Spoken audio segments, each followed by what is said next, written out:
ये शांति अपेक्षित भी है, इसलिए मैं जानती हूं कि आप लोगों की उत्सुकता अब अगले सेशन की ओर है। तो हमारे बीच एक ऐसे शब्द वीर आ चुके हैं, जब शब्द शस्त्र से तीव्र बन जाए और तर्क तलवार से भी पैने हो जाए, राष्ट्रभक्ति वाणी में लहर बनकर गूंजे, तब मंच पर आते हैं डॉक्टर सुधांशु त्रिवेदी जी। तालियों के साथ स्वागत कीजिए। देश की संसद से लेकर टीवी की बहस तक जिनकी वाणी में ओज है और शब्दों में शास्त्र का गूढ़ ज्ञान है, जो बोलते हैं तो विरोधियों के पसीने छूट जाते हैं। देश का युवा राष्ट्रवाद के भाव से ऊर्जावान हो जाता है। ऐसे हैं हमारे डॉक्टर सुधांशु त्रिवेदी जी। तो अब अगला सेशन डॉक्टर साहब के साथ और इस सेशन को भी कंडक्ट करेंगे सुदर्शन न्यूज के प्रधान संपादक डॉक्टर सुरेश चौहानकर जी।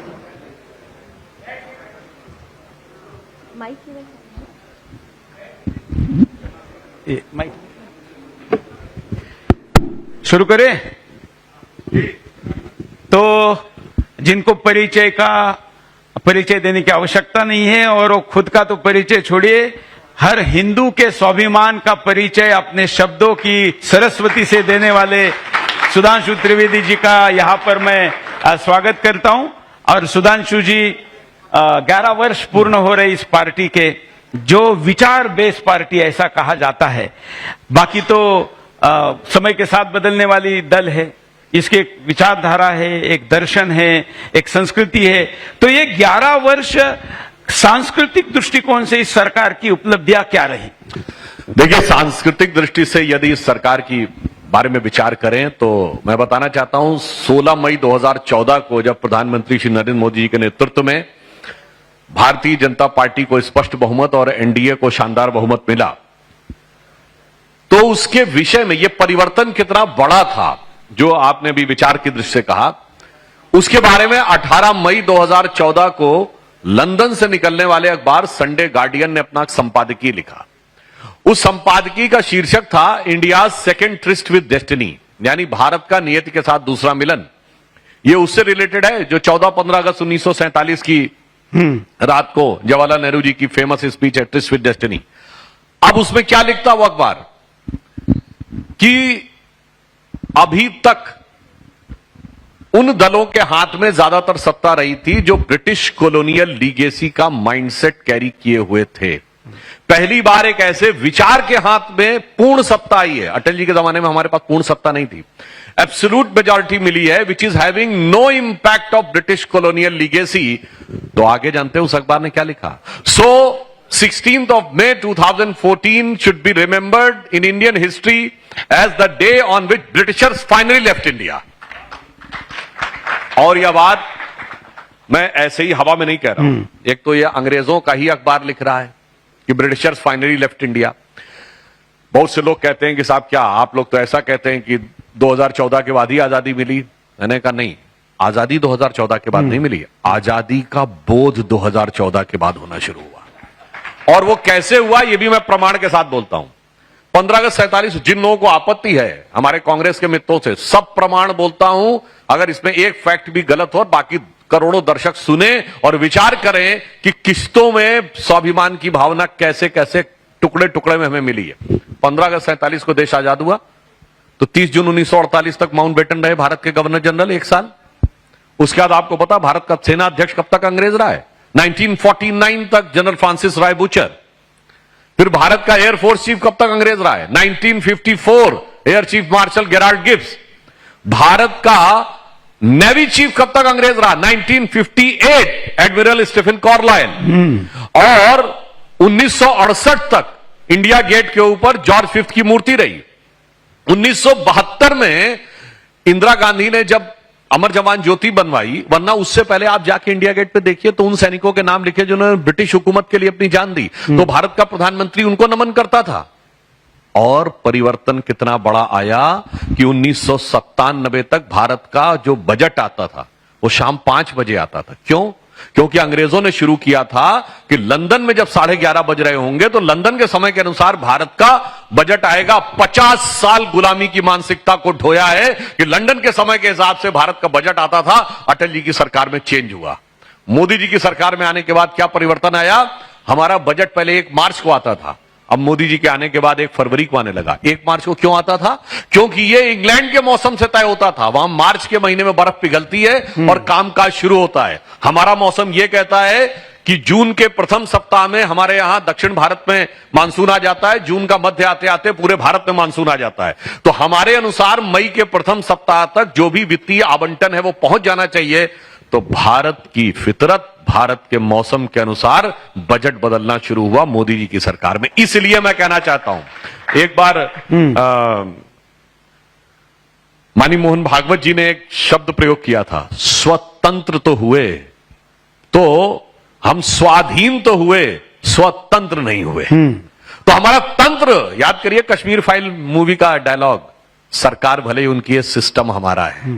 तो मैं ये कहना चाहता हूं, प्रधानमंत्री श्री नरेंद्र मोदी जी ने जो कहा है कि 25 वर्ष का समय ये अमृत काल है, इसमें 5 बातें उन्होंने कही है। नंबर 1, देश को विकसित राष्ट्र बनाना है, जो अभी आदरणीय नितिन जी के साथ आप बात कर रहे थे। नंबर 2, इसके लिए गुलामी की मानसिकता के हर प्रभाव से अपने को मुक्त करना है। नंबर 3, अपनी विरासत पे गर्व करना है। नंबर 4, इसके लिए कर्तव्य का पालन करना है। नंबर 5, कर्तव्य का पालन सामूहिक रूप से करना है।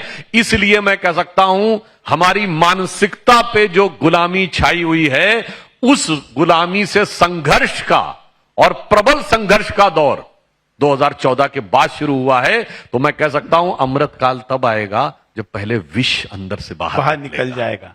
बिल्कुल। तो एक है स्वतंत्र होना, एक है स्वतंत्रता का बोध होना, और एक है कि वो स्वतंत्रता चिरकाल सुरक्षित रहे, इसके लिए व्यवस्थाओं का निर्माण करना। तो आपके सरकार ने इस दिशा में क्या किया? जो आपने बात कही, देखिए कई प्रकार से कार्य होते हैं।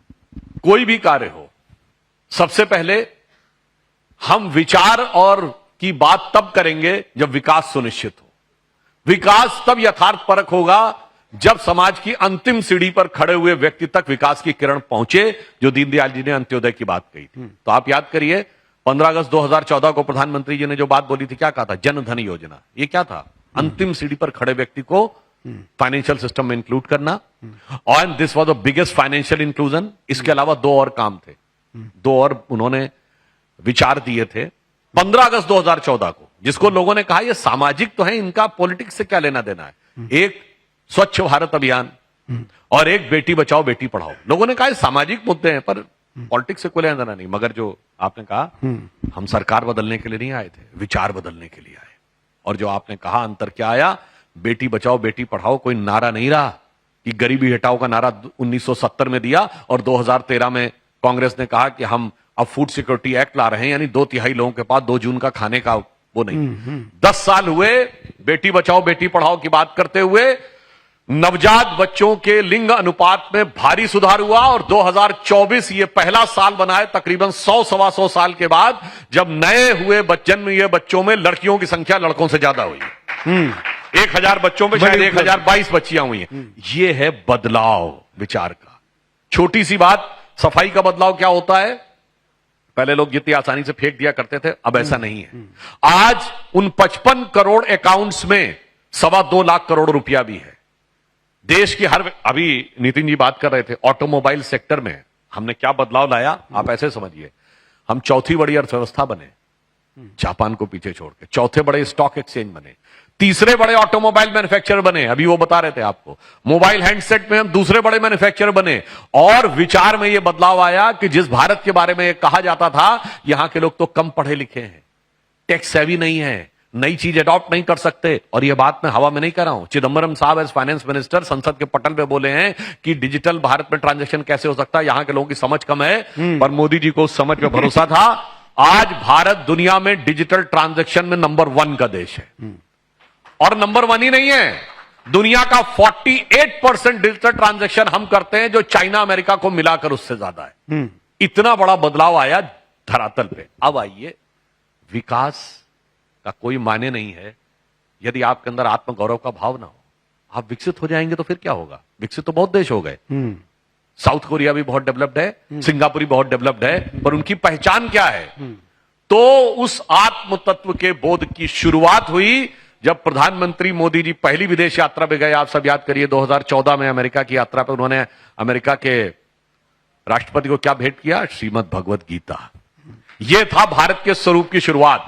अपनी पहली विदेश यात्रा भूटान और दूसरी विदेश यात्रा नेपाल में पशुपतिनाथ के मंदिर से निकलते हुए त्रिपुंड लगाए रुद्राक्ष की माला पहने हुए किसी प्रधानमंत्री की कभी आपने इससे पहले कल्पना की थी?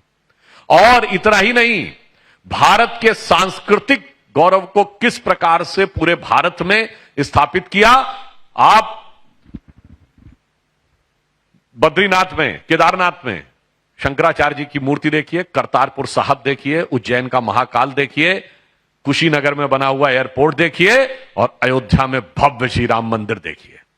और वो बदलाव कैसा आया है विकास और सांस्कृतिक दोनों के साथ। हम लोग बच्चे थे, राम मंदिर का आंदोलन चलता था, तो लोग कहते थे जिस दिन राम मंदिर बनेगा तो मिडिल ईस्ट के देश पेट्रोल देना बंद कर देंगे। आज राम मंदिर भी बना और अबू धाबी में भी मंदिर बना है। और इतना ही नहीं हुआ है, भारत यूएई, मिडिल ईस्ट और यूरोप इकोनॉमिक कॉरिडोर बना है। राम मंदिर बनने के बाद 2023 में वो सऊदी अरब के क्राउन प्रिंस मोहम्मद बिन सलमान एक दिन एक्स्ट्रा भारत में रुके G20 की बैठक के बाद। क्यों? साहब ट्रेड पे बात करनी है। आज यूएई हमारा ट्रेड पार्टनर बन के आ रहा है। इसे कहते हैं कि विकास भी और आत्मगौरव का बोध भी। अब इसे मैं सिर्फ इस एक पंक्ति में कहना चाहूंगा, हमारी सरकार ने 11 साल में आने के बाद जन जन तक विकास की किरण भी पहुंचाई और आत्मगौरव का बोध भी किया। जिसे हम लोग कहते थे, बहुत लंबे समय तक संघ में गीत था कि उगा सूर्य कैसा कहो मुक्ति का ये उजाला करोड़ों घरों तक न पहुंचा। तो हम लोग कहते थे कि भरी है मनों में अभी तक गुलामी, वही राग अंग्रेजियत का पुराना, न संयम व्यवस्था न एकात्मता है, न संयम व्यवस्था न एकात्मता है, भरी है मनों में अभी तक गुलामी, और वही राग अंग्रेजियत का पुराना, सुनाते बड़े लोग नामी गिरामी, प्रजातंत्र की धार उतरी गगन से मगर नीर जन सागरों तक न पहुंचा, उगा सूर्य कैसा कहो मुक्ति का ये उजाला करोड़ों घरों तक न पहुंचा। बिल्कुल। मगर अब उजाला वहां तक पहुंचा है कि हम ये कह सकते हैं। सांस्कृतिक गौरव का एक उदाहरण, अभी महाकुंभ हुआ उत्तर प्रदेश में, 66 करोड़ लोग आए। और सोशल मीडिया के जमाने का पहला महाकुंभ है।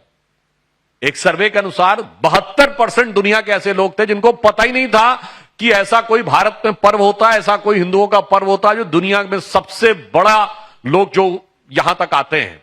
और उसने क्या दिखाया? 66 करोड़ लोग आए, 50 लाख विदेशी आए। आईफोन आप सब यूज करते हैं। एप्पल कंपनी के फाउंडर स्टीव जॉब्स की पत्नी लॉरेन पावल आई और इतनी प्रभावित हो गई कि अपना नाम कमला देवी रख लिया। और महत्वपूर्ण बात क्या है, दुनिया में कोई साधना भी की, केवल नाम नहीं बदला। हाँ, दीक्षा साधना ली। में रही। बिल्कुल, दीक्षा ली। और एक और बात, अब देखिए, मैं विनम्रता और चुनौती से पूछता हूं, दुनिया में कोई दूसरी धर्म संस्कृति ऐसी है जो उस धर्म को न मानने वाला उस धार्मिक यात्रा में आना चाहे, धार्मिक कार्यक्रम में? कोई गैर क्रिश्चियन वेटिकन जाना चाहता है? मैं धार्मिक दृष्टि से कह रहा हूं, टूरिज्म की दृष्टि से नहीं। आइए, कितने गैर मुस्लिम जो है हज करना चाहते हैं, और यदि खुदा ना खास्ता वो इच्छा व्यक्त कर दें तो फट से कहा जाता कन्वर्ट हो जाओ। पहले हमारे यहां 50 लाख लोग आए, किसी से नहीं कहा गया कन्वर्ट हो जाओ। सब आए, श्रद्धा भाव से रहे और चले गए। मगर आप सोचिए, जिनके पास इतना पैसा था वो आए क्यों? वो एक पुराना फिल्मी डायलॉग था ना, तुम्हारे मेरे पास सब कुछ है, रुपया है, पैसा है, बैंक बैलेंस है, गाड़ी है, बंगला है, सब कुछ है, तो मेरे भाई फिर काहे आए हो? आप बता रहे हैं क्यों आए। पश्चिम ने एक सोच दी कि हमको जीवन में सुख किससे मिलेगा? पैसे से। कार्ल मार्क्स, पैसा हो जाए बाप बड़ा ना भैया, सबसे बड़ा रुपया। मगर कुछ समय के बाद समझ में आया, सिगमंड फ्राइड आए, एक दूसरे थ्योरेटिशियन, उन्होंने कहा नहीं, शारीरिक सुख सबसे बढ़िया है, शारीरिक सुख हो जाएगा तो जिंदगी सुख है। फिर एक तीसरे आए फ्रांस के, उन्होंने कहा नहीं, ख्याति मिल जाए, नेम एंड फेम, तो सब कुछ सुख है। मगर जब वो लोग आके भारत में हमारे साधु सन्यासियों को देखते हैं, नागा सन्यासियों को देखते, तो चकित हो जाते। इनको तो न पैसा चाहिए, न शारीरिक सुख चाहिए, न नेम एंड फेम चाहिए।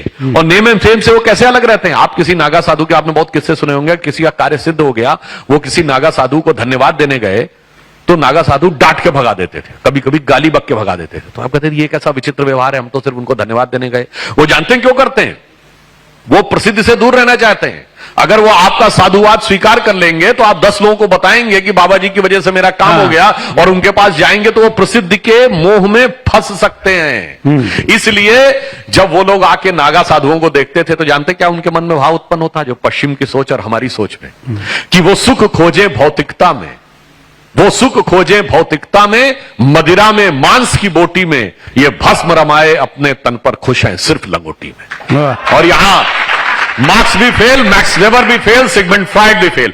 तो भारत का जो ये स्व उठा है ना, जिसे एक पंक्ति में कहूंगा, आज भारत उस स्थिति में पहुंचा इन 11 वर्षों में कि भारत मां अंगड़ाई लेती, सुप्त चेतना जाग रही। भारत मां अंगड़ाई लेती, सुप्त चेतना जाग रही, और ऋषि मुनियों की देवधरा फिर अपना रूप संवार रही। बिल्कुल, और यही ऋषि मुनियों का आशीर्वाद है कि सीमा के अंदर हो, सीमा पर हम विजयी होते हैं। अब इन दिनों में पूरे देश में वातावरण है, और खास करके ऑपरेशन सिंदूर के बाद, और अब इस देश ने जो पराक्रम करके दिखाया, कुछ लोग उसको लेकर कई सवाल उठाते हैं। हां, जो आपने बात कही ऑपरेशन सिंदूर को लेकर जो लोग सवाल उठाते हैं, इसका मैं आपको राजनीतिक और वैचारिक दोनों उत्तर देने का प्रयास करूंगा। राजनीतिक उत्तर यह है कि इन लोगों ने सवाल किस पे नहीं उठाया। मैं शुरू करता हूं। इन्होंने कहा LIC बर्बाद हो गया, LIC all time high profit में। इन्होंने कहा SBI बर्बाद हो गया, SBI का पिछले क्वार्टर का प्रॉफिट भारत के में प्राइवेट और गवर्नमेंट मिला के सबसे ज्यादा, रिलायंस से ज्यादा प्रॉफिट स्टेट बैंक ने कमाया। इन्होंने कहा HAL बर्बाद हो गया। HAL ने लास्ट ईयर 23,000 करोड़ रुपए का बिजनेस किया, 80,000 करोड़ पाइपलाइन में, शेयर स्टॉक्स उसके 14% ऊपर गए। फिर इनको शक हुआ, इन्होंने कहा मुझे भारत की सेना पे भरोसा नहीं है। उसके सर्जिकल स्ट्राइक में सबूत मांग रहे थे। भारत के एयरफोर्स पे भरोसा नहीं, बालाकोट पे मांग रहे थे सबूत। फिर इन्होंने कहा भारत के चुनाव आयोग पे भरोसा नहीं है। फिर इन्होंने कहा भारत के मीडिया पे भरोसा नहीं है, भारत की सेबी पे भरोसा नहीं है। मुझे लगता है जिन लोगों के दिमाग में इस कदर अंधेरा भरा हो तो वो कभी भी उजाला देख नहीं सकते। इसके लिए मैं किसी के प्रति शब्दशः नहीं कह रहा हूं, कैविएट लगा कह रहा हूं। रामचरितमानस में एक चौपाई है, देखिए कितना भी जगमग महल हो, उसमें कोई कोना तो अंधेरा होता है। तो एक ऐसा जीव होता है जिसकी आसक्ति अंधेरे की तरफ होती है।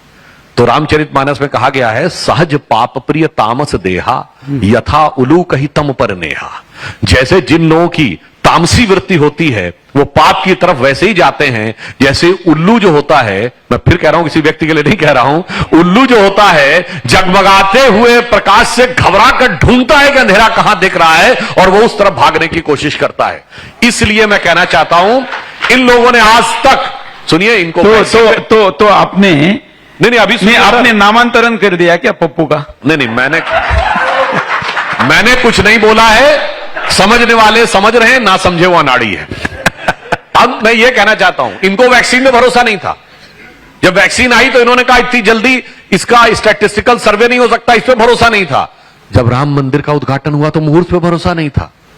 मेरे भाई, तुम्हारा तो भरोसा अपने ऊपर, और कुल मिलाकर अपने में भरोसा नहीं था। भारत के चिर युवा नेता जो चिर व्याकुल भी रहते हैं, उन्होंने प्रेस कॉन्फ्रेंस में बोला, ये तुम जिसको देख रहे हो ना, ये तो वो है ही नहीं, ये तो खत्म हो चुका है। जिनको अपने में भरोसा नहीं, अपने नेताओं में भरोसा नहीं, उनके नेता अगर भारत का पक्ष लेकर जा रहे हैं, जो प्रधानमंत्री जी ने ऑल पार्टी डेलीगेशन भेजा, तो उनके बारे में आलोचना कर रहे हैं। ये तो हुई तात्कालिक। अब मैं आपको वैचारिक बात कहता हूं। देखिए, एक विचारधारा है, एक सोच है, जो भारत को हमेशा भारत का निगेटिव पक्ष, भारत को पराजित देखना चाहती है। ये उसी मानसिकता का प्रतीक है कि भारत को कितना नुकसान हुआ ये बताओ। अरे पाकिस्तान में कितनी तबाही हुई ये मत देखो, हमें कितना नुकसान हुआ ये बताओ। जानते हैं सुरेश जी ये कौन सी विचारधारा है? इस बार तो डिजिटल प्रूफ भी थे ना, वीडियो थे। नहीं, मैं यही कह रहा हूं, इस बार प्रूफ मांगने की, सबूत मांगने की गुंजाइश नहीं थी, क्योंकि वीडियो फुटेज दिख रहे थे। तो आप क्या करें, हमारा कोई जहाज डैमेज हुआ था कि नहीं ये बताओ। यानी डैमेज अपने ऊपर देखना है, ये बताएं कौन सी मानसिकता है। मैं जो आपके लाखों दर्शक देख रहा हूं उनसे कहना चाहता हूं, पृथ्वीराज चौहान ने 17 बार युद्ध जीता मोहम्मद गोरी से, मगर आपने सिलेबस में उन 17 युद्धों के बारे में नहीं पढ़ा। हारने वाले युद्ध पढ़ाया गया। राणा सांगा ने कितनी लड़ाइयां जीती, इब्राहिम लोदी को बंदी बना के रखा, हम सब ने, किसी ने पढ़ा अपने सिलेबस में वो युद्ध? ना, जब तक एमए हिस्ट्री में करोगे तब पढ़ोगे। मगर चौथी क्लास के बच्चे को भी हारा हुआ 1527 का खानवा का युद्ध बताया गया। हेमू ने कलकत्ता से लेकर दिल्ली तक 20 लड़ाइयां जीती, मगर उसकी सिर्फ 1556 की पानीपत की दूसरी लड़ाई हारी हुई पढ़ाई गई। मराठा साम्राज्य दक्षिण से लेकर उत्तर तक, कितना बड़ा साम्राज्य की कर्नाटक से लेकर लाहौर तक वो लोग रेवेन्यू वसूल करते थे, मगर वो केवल पानीपत की तीसरी लड़ाई हारने वाली पढ़ाई गई। पेशवा बाजीराव दुनिया के सफलतम जनरलों में से एक थे, 40 में 40 लड़ाइयां जीती, मगर मूवी में उनको बेबस मजनू दिखाया गया। आप ये सोचने की कोशिश करिए कि ये वो एक विचार रहा जिसने भारत के स्वाभिमान को कभी उभरने नहीं दिया। जिसे प्रधानमंत्री जी एक बात कहते हैं ना कि कहीं एक काला टीका लगाने वाले लोग भी रहते हैं जिनकी काली नजर, वो हमेशा काला टीका लगा के रखते हैं। ये इतिहास में भी काला टीका देखते थे, ये वर्तमान में भी काला टीका देखते हैं, और जब भविष्य की बात आती है कि भविष्य में भारत विश्व गुरु बनेगा तो उसका भी मजाक उड़ाते हैं।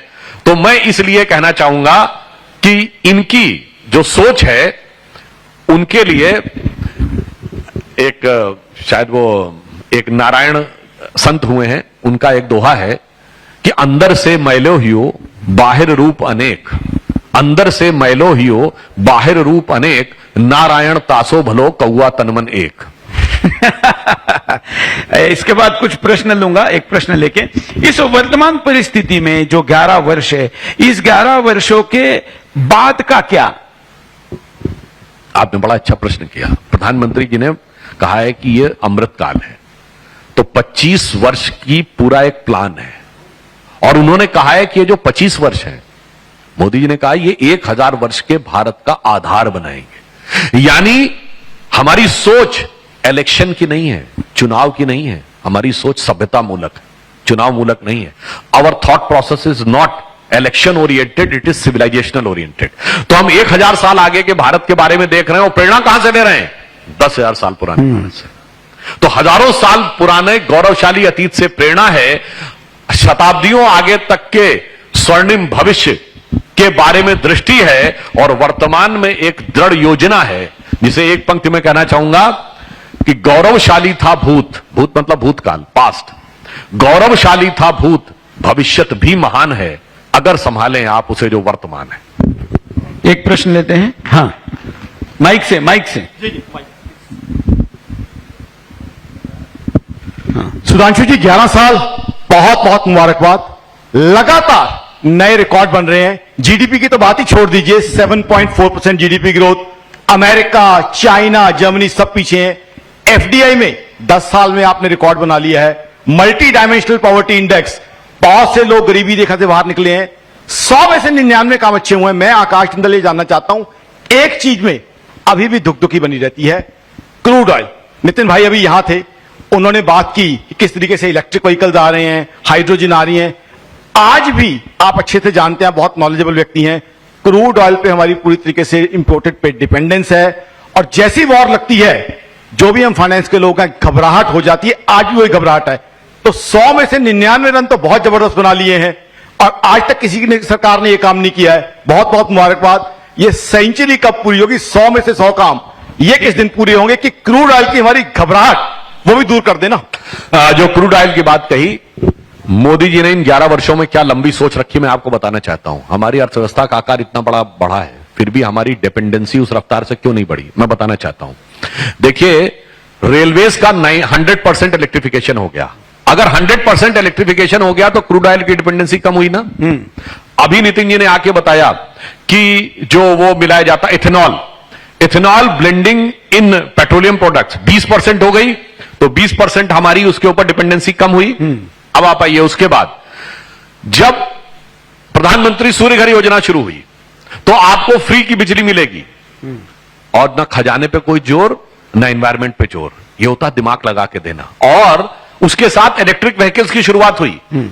ऑटोमोबाइल्स यानी कि 2 व्हीलर और 4 व्हीलर आपका इलेक्ट्रिक होगा, तो उसी इलेक्ट्रिसिटी से आप चार्ज भी कर सकते हैं, यानी फिर आपकी क्रूड ऑयल के ऊपर डिपेंडेंसी कम हुई। इनलैंड वाटरवेज शुरू हुए। अगर जल मार्ग से कोई ट्रेवल करता है तो सड़क मार्ग के मुकाबले और रेल के मुकाबले 1/10 से लेके 1/8 तक कॉस्ट पड़ती है। तो अगर 111 जल मार्ग चलने लगे तो क्रूड ऑयल पर डिपेंडेंसी कम हुई। यह दर्शाता है कि एक लॉन्ग टर्म प्लानिंग रख के चलना कि धीरे धीरे भारत की ऊर्जा आवश्यकता को कैसे सेल्फ डिपेंडेंट करते चले जाना। और आपने देखा जो प्रधानमंत्री सूर्यघर योजना उन्होंने प्रारंभ की, मगर आपको ध्यान है इसमें 1 करोड़ घरों के छतों के ऊपर सोलर लगाने की बात है। वो प्रारंभ किस दिन की? 22 जनवरी 2024 को, जिस दिन श्री राम मंदिर का उद्घाटन हुआ और उसी दिन यह भी तय किया गया कि हर रामनवमी को भगवान राम के ऊपर मस्तक पर सूर्य तिलक भी होगा। और आपको पता है दुनिया में एक शहर ऐसा है जहां पर सबसे लंबी स्ट्रिप है जो टोटल सोलर एनर्जी से है, वो कौन है? अयोध्या। 10 किलोमीटर लंबी स्ट्रिप है। आपको पता है एक भारत में गांव ऐसा है, शायद दुनिया में इकलौता गांव होगा जहां सब कुछ सोलर से चल रहा, हर घर की बिजली सोलर से, पब्लिक प्लेसेस सोलर से, लाइट सोलर से, हर चीज सोलर से। वो है गुजरात का मोढेरा। मगर उसकी खासियत क्या है? सोलर एनर्जी के साथ साथ सूर्य भगवान का मंदिर भी वहां के ऊपर है। इसलिए मैंने कहा भारत का सूर्य भी उदय हो रहा है और भारत की आत्मा का सूर्य भी उदय हो रहा है। विकास का सूर्य और आत्मा का सूर्य एक साथ उदय हो रहा है। आपने राम मंदिर का उल्लेख किया तो काशी मथुरा ये तो नारा ही है, तो हम उसका उल्लेख ना करें ऐसा हो ही नहीं सकता सुदर्शन पे। देखिए बिल्कुल आपने सही कहा, काशी विश्वनाथ का भव्य कॉरिडोर देखिए। नहीं लेकिन श्री राम अभी भी नंदी बाबा उधर देख रहे हैं।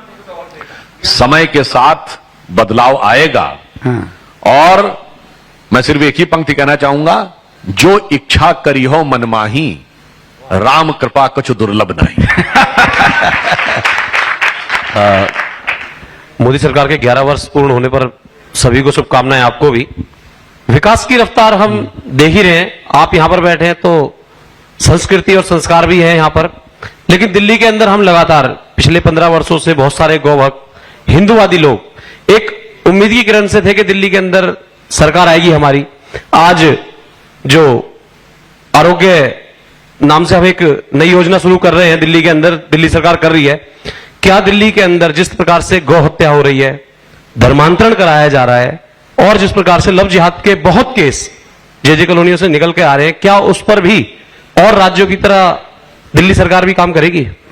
देखिए वैसे दिल्ली स्पेसिफिक क्वेश्चन है, परंतु दिल्ली की सरकार पूरी तरीके से सजग है और पर्यावरण संरक्षण से लेके विकास के कार्य से लेके सामाजिक सौहार्द तक और किसी भी प्रकार के धर्मांतरण या लव जिहाद के मुद्दे पे। मगर एक मैं फैक्ट आपको बता दूं, अक्सर ये प्रचार किया जाता है कि लव जिहाद का विषय संघ और भाजपा लाई, जबकि आपको पता है कि लव जिहाद सबसे पहले केरल में कम्युनिस्ट पार्टी के मुख्यमंत्री वीएस अच्युतानंदन ने प्रयोग किया। सबसे पहले केरल विधानसभा में इसकी एक रिपोर्ट प्रस्तुत की गई जो केरल एसटीएफ ने किया था, केरल हाईकोर्ट को भी प्रस्तुत की गई और केरल में कांग्रेस के मुख्यमंत्री ओमन चांडी ने इसको प्रयोग किया है लव जिहाद शब्द। 9 दिसंबर 2009 को केरल हाईकोर्ट में कोई जाके चेक कर सकता है, Shahjahan versus state of Kerala case में कोर्ट ने कहा है कि whatever the petitioner is saying seems correct, it means something like Romeo जिहाद और लव जिहाद हैज बिकम ए रियलिटी। इसलिए मैं कह रहा हूं जो इस यथार्थ से को झुटलाने का प्रयास कर रहा है वो भारत के एक बहुत बड़े खतरे को झुटलाने का प्रयास कर रहा है। हम तो कहते हैं भाई काहे धर्मांतरण की बात करना, हमारे तो भगवान कृष्ण गीता में क्या कहे हैं, स्वधर्मे निधनम श्रेयो पर धर्मो भराया वह, अपने अपने धर्म का पालन करो। जो कहा गया भगवान राम के लिए, चर ही स्वधर्म कर ही श्रुति नीति। बिल्कुल भगवान राम के राज के लिए अपने अपने धर्म का पालन करो, धर्मांतरण के चक्कर में मत पड़ो। बिल्कुल। मोहन गर्ग जी हमारे साथ हैं। नमस्कार सुधांशु जी, मैं एक निजी सवाल पूछ रहा हूं आपसे। मैं आपकी बहुत डिबेट देखता हूं, आप चाहे धार्मिक मुद्दा हो, ऐतिहासिक हो या आंकड़ों की बात हो, आपकी मेमोरी बहुत ज्यादा है। उसको क्या एलिफेंट्स मेमोरी बोलते हैं। इसका कोई राज बताएंगे, कौन सा योगा करें, कौन सा ड्राई फ्रूट खाएं? एक आसान भाषा में पूछता हूं, कौन से चक्की का आटा खाते हैं? देखिए आटा ही ड्राई फ्रूट योगा। देखिए हमारे तो कुछ भी नहीं है, ये वो राष्ट्र वो था। मैं ईमानदारी से कह रहा हूं, हमने बचपन में लोग देखे हैं जिनको पूरे पूरे शास्त्र याद हैं। मैंने एक ऐसे व्यक्ति को देखा था बचपन में जो एक दावत में पानी पिला रहे थे और उन्होंने कहा कि तुलसीदास के 9 के 9 ग्रंथ उन्हें कंठस्थ हैं और उन्होंने कहा 9 के अंक से चुनौती दी है, मतलब किसी भी ग्रंथ का एक दोहा आप बोलिए, आगे पूरा वो कर देंगे एंड तक, कहीं भी बीच में से। हमारे यहां शतावधानी मुनि होते थे, यानी 100 क्वेश्चन लोग पूछेंगे और उसके बाद वो उसी सीक्वेंस में 100 का जवाब देंगे। उसी प्रकार हमारे यहां सहस्रावधानी होते थे। अभी बेंगलोर में 2-3 साल पहले की बात है, एक जैन बालक था जिसने कि 100 लोगों का कम से कम वो एग्जैक्ट उसने वर्ड्स बता दिए संघ की शाखा में खेल बहुत से। तो मेरा ये कहना है भगवान ने सभी को बराबर की क्षमता दे रखी है, सिर्फ इस पे निर्भर करता है आपकी रुचि किस में। जैसे मैं एक उदाहरण दूं, जब मैं पढ़ाता था यूनिवर्सिटी में तो कई बार हमारे स्टूडेंट पूछते थे सर ये इतनी चीजें पुरानी याद कैसे रहती, तो मैं उनसे सिर्फ यही कहता था 10 साल पहले कोई मूवी देखी थी, उसका कोई गाना अच्छा लगा तो 2 लाइनें आज तक याद हैं कि नहीं? ये रजिस्टर में बैठ के लिखी नहीं थी। ज्यादा अच्छा लगा तो 4 लाइनें भी याद हैं। तो हमारे यहां चक्कर क्या है कि बुद्धि से अधिक महत्व मन को दिया गया है। आपका मन जहां लगता है वहां चीजें स्वतः हो जाती। भगवान ने सबको क्षमता दे रखी है, और भारत में तो वो क्षमता दे रखी है कि आप सोचिए। यहां मैं एक पॉइंट कहना चाहता हूं, भारत में यह कहा जाता था कि हमारे वेद श्रुति थे, वो लिखित में नहीं थे, लोग लिखना नहीं जानते थे इसलिए ओरल ट्रेडिशन से करते थे। नहीं साहब, ऐसा नहीं था। कोई ये कहे कि वो सिविलाइजेशन जिसने आयुर्वेद जैसा ज्ञान दिया, जिसने ट्रिग्नोमेट्री, ज्योमेट्री और मैथमेटिक्स दिया, जिसने ग्रहों का कैलकुलेशन करके दिखाया, जिसने उपनिषदों जैसी फिलॉसफी दी, जहां सुश्रुत संहिता जैसा पूरा सर्जरी का टेक्स्ट अवेलेबल है, जिसके लिए दुनिया के तमाम देश आते थे तक्षशिला और नालंदा तक पढ़ने के लिए, वो लिखना नहीं जानते थे। कोई अगर ये कहे तो ये कहने वाला मूर्ख नहीं, कुछ हद तक पागल हो सकता है जो कहे लिखना नहीं जानते थे। इसका अर्थ हुआ कि वो लिखना नहीं चाहते थे, क्योंकि तमाम चीजें वो मस्तिष्क में ही धारण करके चलते थे, और कुछ चीजें ऐसी जो लिख के नहीं बताई जा सकती, सिर्फ बोलकर बताई जा सकती हैं। जैसा मैंने पहले भी बताया है, संस्कृत भाषा में सिर्फ शब्द ही नहीं है, वाइब्रेशंस भी हैं। और हम सब ने ये अपने देखा होगा, आप कभी पूजा करते हैं तो नवरात्रि के दिनों जब पूजा करते हैं आप क्या बोलते हैं? ओम ऐं ह्रीं क्रीं चामुंडाय विच्चे।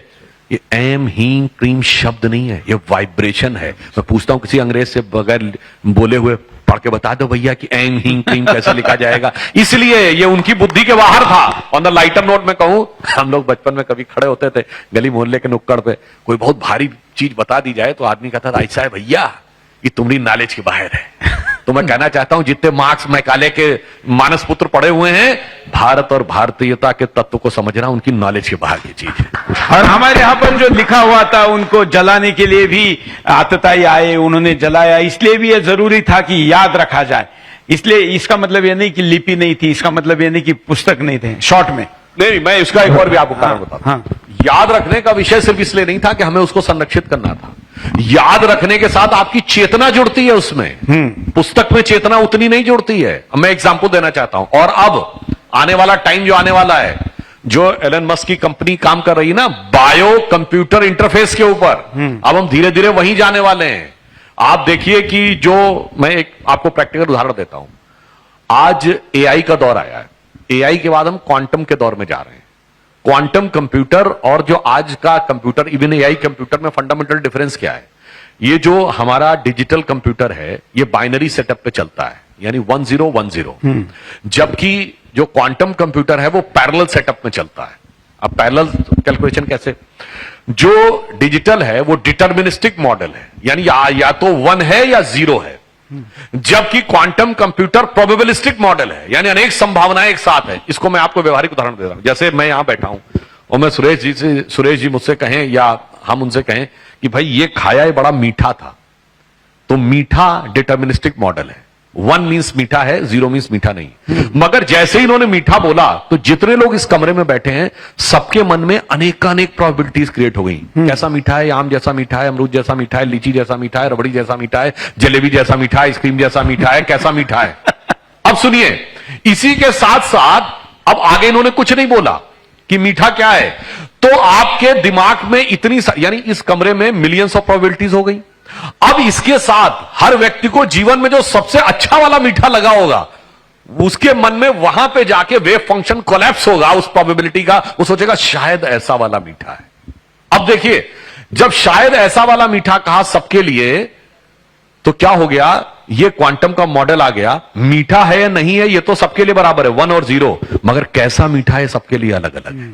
ये हो गया अनुभूति का विषय। तो अब जो क्वांटम कंप्यूटर जा रहा है वो अनुभूति के विषय में जा रहा है, और जब अनुभूति का विषय आएगा तो अनुभूति पे भारत से ज्यादा अनुभव दुनिया में किसी को नहीं है।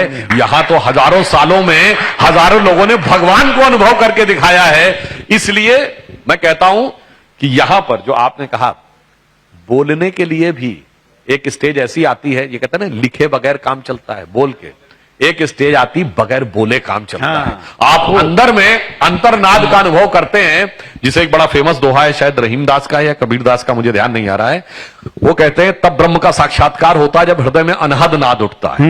तो कहते हैं जात हमारी ब्रह्म है और माता पिता है राम, जात हमारी ब्रह्म है और माता पिता है राम, और घर अपनों है शून्य में अनहद में विश्राम। तो हम तो शून्य का संगीत भी सुनने में समर्थ हैं। लोग कहते हैं कि अब एआई जो आया है, इस कारण हमारी धारणाएं, हमारी मान्यताएं, हमारे विज्ञान की रीच ज्यादा हो जाएगी। पहले सब चीजें खोजने में, रिसर्च करने में टाइम लगता था, तो अब हमारा विचार एआई के कारण ज्यादा गति से पश्चिम की तरफ जाएगा। तो जो नितिन जी थोड़ी देर पहले घर वापसी वाली बात कर रहे थे, तो वैचारिक घर वापसी तो अभी से शुरू हो गई। जैसे जैसे टेक्नोलॉजी आगे बढ़ी है, हिंदुत्व की श्रेष्ठता बढ़ी है। हम लोग बच्चे थे, हमारी जनरेशन के जो लोग होंगे या हमसे बड़े वाले, सबने यही पढ़ा कि Prayagraj is on the Confluence of Ganga Jamuna and mythical Saraswati. Ganga Jamuna और काल्पनिक सरस्वती के संगम पर है। 1990 में नासा की सैटेलाइट पिक्चर में दिख गई सरस्वती। जो कल्पना थी वो यथार्थ हो गया। राम सेतु नासा के सैटेलाइट पिक्चर में दिखा, वो यथार्थ हो गया। राम मंदिर में खुदाई हुई 76 में, तो खंबे दिखने लगे, तो खुदाई रुकवा दी गई। फिर अटल जी की सरकार में ग्राउंड पेनिट्रेशन रेडार मैपिंग आ गई, दिख गया नीचे स्ट्रक्चर है। अब देखिए डरते हैं, कहते हैं काशी विश्वनाथ और मथुरा में रेडार मैपिंग भी मत कराओ, मतलब सर्जरी तो कराओ नहीं, वो अल्ट्रासाउंड भी मत कराओ, क्या है अंदर दिख जाएगा। मगर प्रॉब्लम क्या हो रही है, अब आइए एआई क्या दिखाएगी। जीनोम सीक्वेंसिंग जिस ढंग से आगे बढ़ रही है, अभी तक आप देखिए, आज से केवल 40 साल पहले कौन किसका बाप है ये यकीनी मामला था। आज 72 घंटे का मामला है डीएनए टेस्ट के द्वारा। हम लोग बचपन में तमाम हिंदी मूवीज आपने देखी होगी, पूरी हिंदी मूवी इस मुद्दे पे चलती थी कि विलेन जो है हीरोइन से कहता था मैं इस बच्चे का बाप नहीं हूं, और वो बेचारी जिंदगी भर दिखाया जाता था, वो बूढ़ी हो जाती थी ये साबित करते करते कि उसका बाप ये था। आज 72 घंटे की बात है, ये टेक्नोलॉजी ने सब कुछ सिद्ध किया है। और आप चिंता मत करिए, एआई से लेकर क्वांटम तक जो जो टेक्नोलॉजी आगे बढ़ेगी, भारत और हिंदू धर्म की श्रेष्ठता क्रमशः आगे बढ़ती चली जाएगी, इसमें किसी प्रकार का संदेह नहीं है। इसीलिए आप देखिए, जो जो टेक्नोलॉजी आगे बढ़ रही है, टेक्नोलॉजी का जो जो डायमेंशन आगे बढ़ा, मैं एक उदाहरण देना चाहता हूं।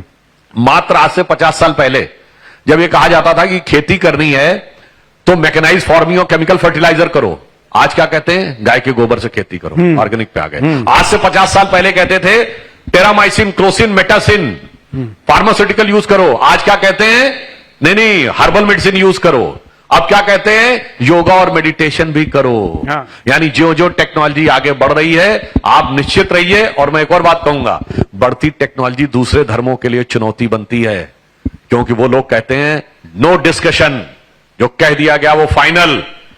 एक रिलीजन कहता है जो कह दिया गया नहीं मानोगे तो नरक में जाओगे, दूसरा मजहब कहता है जो कहा गया नहीं मानोगे तो सरतन से जुदा हो जाएगा। हमारे यहां शास्त्रार्थ की परंपरा सदा से थी, हम तो सदैव ज्ञान और बुद्धि के प्रतीक हैं। इसीलिए भारत शब्द का अर्थ क्या है, भा का अर्थ होता है ज्ञान का प्रकाश और रथ का अर्थ होता है लगा हुआ।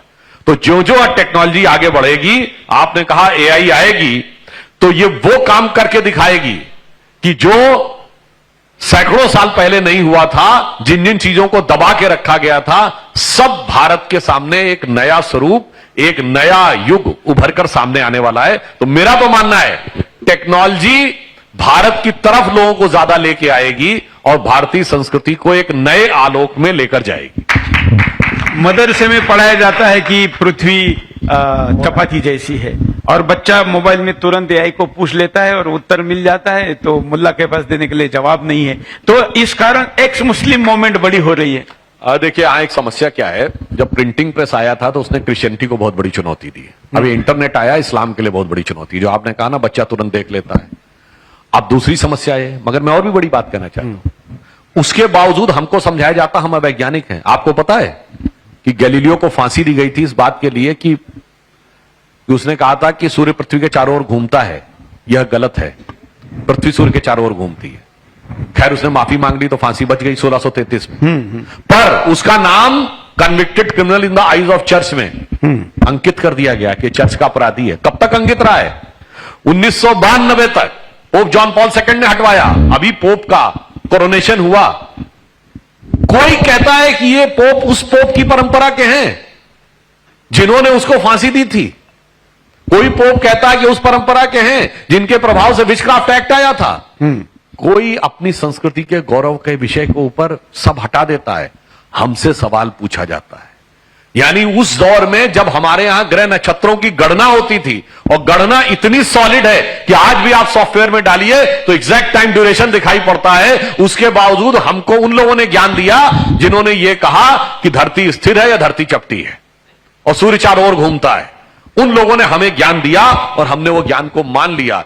इसीलिए मैं कहना चाहता हूं एक पंक्ति में कि भारत की धरती की अनुभूति को समझिए कि हटा दो ये इतिहास झूठे तुम्हारे, हटा दो ये इतिहास झूठे तुम्हारे, यहां जर्रे जर्रे पे सच है लिखा रे, जो कोई किताबें न बानी कहेगी तो ये माटी सभी की कहानी कहेगी। वाह वाह वाह। एक अंतिम प्रश्न, 2047 का सपना प्रधानमंत्री देख रहे हो, तब तक हम दुनिया में एक नंबर होंगे विभिन्न क्षेत्रों में, लेकिन 47 तक तो हिंदू अल्पसंख्यक हो जाएगा, तो फिर ये जो ब्रिज बन रहे, बड़ी इमारतें बन रही है, विकसित भारत बन रहा है, उसमें रहने के लिए हिंदू तो रहेगा ही नहीं। मैं दूसरी बात आपने कहा तो मुझे ध्यान आ गया, टेक्नोलॉजी 47 तक वहां पहुंच जाएगी कि सबको उनकी असलियत का एहसास करा देगी। जो मैंने कहा ना कि रडार मैपिंग टेक्नोलॉजी है, अब कहते हैं रडार मैपिंग भी मत करो, चिंता मत करो, एक समय ऐसा आएगा कि सैटेलाइट से रडार मैपिंग हो जाएगी, दिख जाएगा कि जमीन के नीचे क्या है।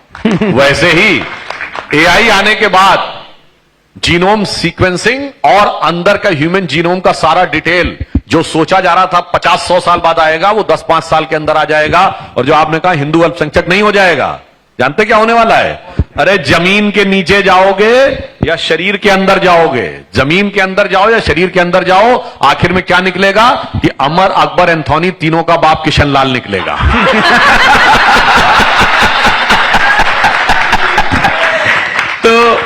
तो चलिए, तो बाप बाप होता है और वो बाप हिंदुस्तान और आगे जाए। तो फिर लास्ट में क्या होगा? कोई हम अल्पसंख्यक नहीं होंगे, हमारा जो उद्घोष है ना, सर्वे भवन्तु सुखिना सर्वे सन्तु निरामया, सभी इसी धारा में जुड़ जाएंगे। तो क्या है, सुधांशु मिल जाए, सुधांशु जी मिल जाए, और समय तो हम कभी देखते नहीं है। एक दो तीन कुछ एक मंत्री जी भी सवाल पूछना चाहते हैं, इनको माइक दीजिए, आपके बगल में जो है। हाँ, उत्तराखंड से मंत्री जी। हाँ नमस्कार सुधांशु जी। कोई छोटा बोना ऊंचे पेड़ से फल तोड़ने की इच्छा करे हास्य का पात्र बनेगा, लेकिन फिर भी मैं एक बात कहना चाहता हूं। 2014 में जब नरेंद्र मोदी जी रुड़की आए थे तो मैंने एक नारा दिया था, मेरे दिल की वो आवाज थी कि बाबा तेरा मिशन अधूरा, नरेंद्र मोदी करेंगे पूरा। और आज हमारे प्रदेश के यशस्वी मुख्यमंत्री जी ने समान नागरिक संहिता ला करके अनुसूचित जाति समाज के संगठनों ने एक बहुत बड़ा कार्यक्रम किया और उसमें 15-20 हजार लोग आए। तो वहां पर यह नारा लगा कि बाबा तेरा मिशन अधूरा, मोदी धामी कर रहे पूरा। क्योंकि नरेंद्र मोदी जी ने धारा 370 हटा करके धामी जी ने मोदी जी के मार्गदर्शन में समान नागरिक संहिता ला करके बाबा साहब अंबेडकर जी का सपना साकार किया। पीओके कब आएगा, ये मेरा आपसे प्रार्थना है कि मार्गदर्शन करें। वक्त आने पर बता देंगे तुझे आसमां, हम अभी से क्या बता दें जो हमारे दिल में है। धन्यवाद। एक प्रश्न महिला। हाँ, हमारे साथ एक रानी जी है। नमस्कार जी। मैं आपसे पूछना चाहती हूँ कि अभी हमें 70-80 साल हमें आजाद हुए हो गए और इस पूरी दुनिया को आधुनिक हुए 100-150 या 200 साल हो गए। इस आधुनिकता का हम ये नतीजा भुगत रहे हैं कि आए दिन हम देख रहे हैं कि ये वाला ग्लेशियर खत्म हो रहा है, वो वाला ग्लेशियर खत्म हो रहा है, धरती का टेम्परेचर मेरे ख्याल से 2 डिग्री बढ़ गया है। नई नई सड़कें बहुत अच्छी बन रही है, बहुत अच्छा लगता है। अभी गडकरी जी गए, उनका मार्वल बहुत अच्छा काम करते हैं। तो मैं आपसे ये पूछना चाहूंगी, रोजीना हम ये न्यूज सुनते हैं, कहीं हंसदेव के जंगल कट रहे हैं, कहीं और के जंगल कट रहे हैं। ऐसा दिन कब आएगा जब आप ये कहेंगे कि आज ये वाला जंगल बन गया, आज वो वाला जंगल बन गया, ये वाला एस्टेब्लिश हो गया? देखिए, 91 से पहले यूएन के किसी भी डॉक्यूमेंट में डाइवर्सिटी वर्ड नहीं था। बायोडाइवर्सिटी वर्ड 91 में आया। पर्यावरण के बारे में जागरूकता आनी शुरू हुई। जो हमारा मजाक उड़ाते थे जब हम कहते थे जंगल की पूजा करो, नदी की पूजा करो, पहाड़ की पूजा करो, पेड़ की पूजा करो, तो कहते थे this is the reminiscence of a tribal civilisation, primitive tribal civilisation. अब 1992 के रियो डी जेनेरो से लेके 1997 के क्योटो प्रोटोकॉल से लेके 2009 के कोपेनहेगन से लेके 2016 के पेरिस और जो कॉप सीरीज ऑफ प्रोग्राम्स हो रहे हैं, अब ये पर्यावरण संरक्षण की तरफ जा रहे हैं। और मूल कारण क्या है? अरिस्टोटल ने किताब लिखी नेचर, जिसमें लिखा है कि man should become pulsars and masters of nature and all the elements of nature are for the service of mankind, यानी हम स्वामी हैं। और हमारे यहां ऋग्वेद के पृथ्वी सूक्त में लिखा माता भूमि पुत्रो हम पृथिव्या, भूमि हमारी माता है, पृथ्वी हमारी माता है और हम इसके पुत्र हैं। तो हमारा विचार नेचर के प्रति क्या है? माता से पोषण लिया जाता है, शोषण की नहीं सोची जा सकती है। जब आप स्वामी अपने को मान लेते हैं, pulsars and masters of nature, तो शोषण होता है। इसलिए मैंने आपसे कहा जब भारत उठेगा ना दुनिया में, तो हम केवल आर्थिक पावर नहीं बनने जा रहे हैं, दुनिया को एक नई दिशा देने के लिए भी जा रहे हैं। तो पर्यावरण को लेकर भी जो हमारा विचार है, धीरे धीरे दुनिया उसको स्वीकार कर रही है और हमारे उद्गम के साथ और स्वीकारता बढ़ती जाएगी। बिल्कुल। तो आपने एक प्रश्न।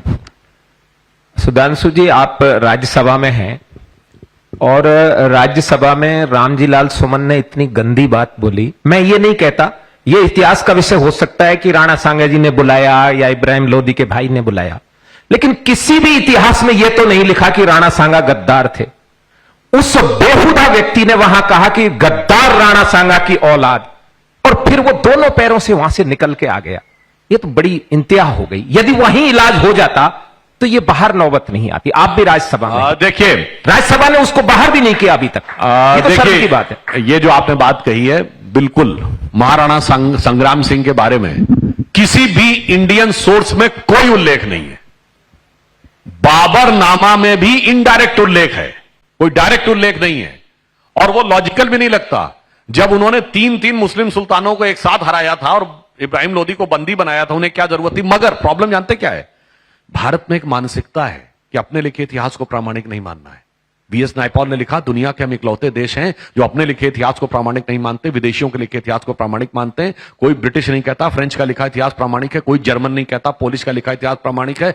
और विदेशियों ने जो हमारे बारे में अच्छा लिखा, जिन विदेशियों ने लिखा, मार्को पोलो से लेके, निकितिन से लेके और वेनसोंग, इत्सिंग, फाहियान, इनका नहीं, जो लुटेरे थे उनका इतिहास प्रामाणिक मानना। यानी उस बाबरनामा के इतिहास को प्रामाणिक मानते हैं। जिस बाबरनामा में जानते क्या लिखा है? कि बाबर दो आदमियों को बगल में दबा के, यानी 4 आदमियों को यूं दबा के और किले की दीवार पे दौड़ सकता था। इलॉजिकल लगता है। तो मैं एक पंक्ति में कहना चाहूंगा, जो लोग अभी भी गुलामी के इतिहास, इलाज क्यों नहीं हुआ? जो लोग अभी भी गुलामी के इतिहास में डूबे पड़े हैं, तो उनके लिए मैं ये कहना चाहूंगा कि अपने वतन पर सदियों तक है रही हुकूमत गैरों की, लेकिन कुछ चेहरों पर अब तक धूल है उनके पैरों की। बिल्कुल। एक विधायक जी का लास्ट सवाल लेते आदरणीय हैं। सुधांशु जी, मैं देवभूमि उत्तराखंड से आता हूं और देवभूमि उत्तराखंड एक ऐसी भूमि है जहां मां गंगा का उद्गम हुआ था। तो पहली बार चरण स्पर्श पृथ्वी पे उत्तराखंड में हुए थे।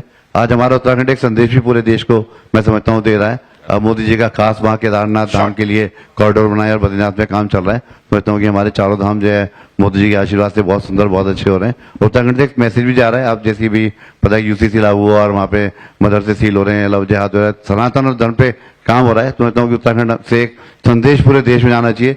जैसे उत्तराखंड जिस तरह पे चल रहा है, तर्ज पे हर स्टेट देश का हमारा चले और इस तरह से मैं समझता हूँ कि पूरा देश ही ये देवभूमि के रूप में जाना जाए। बहुत अच्छे। चलिए, नहीं तो देवभूमि है ही। भारत के लिए कहा गया है, गायंति देवः किल गीत कानी धन्यास्तुते भारत भूमि भागा। देवता जिसकी स्तुति में गीत गाते हैं वो भारत भूमि धन्य है। चलिए, तो सुधांशु जी आपका आभार व्यक्त करेंगे।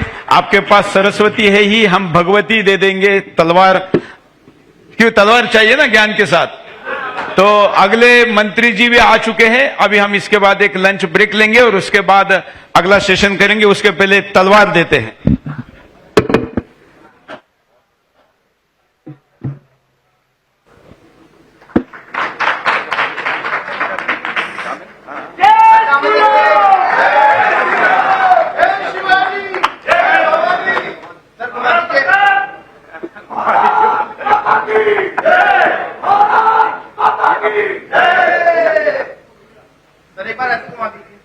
नहीं, अरे उतना हो गया, इतना काफी है।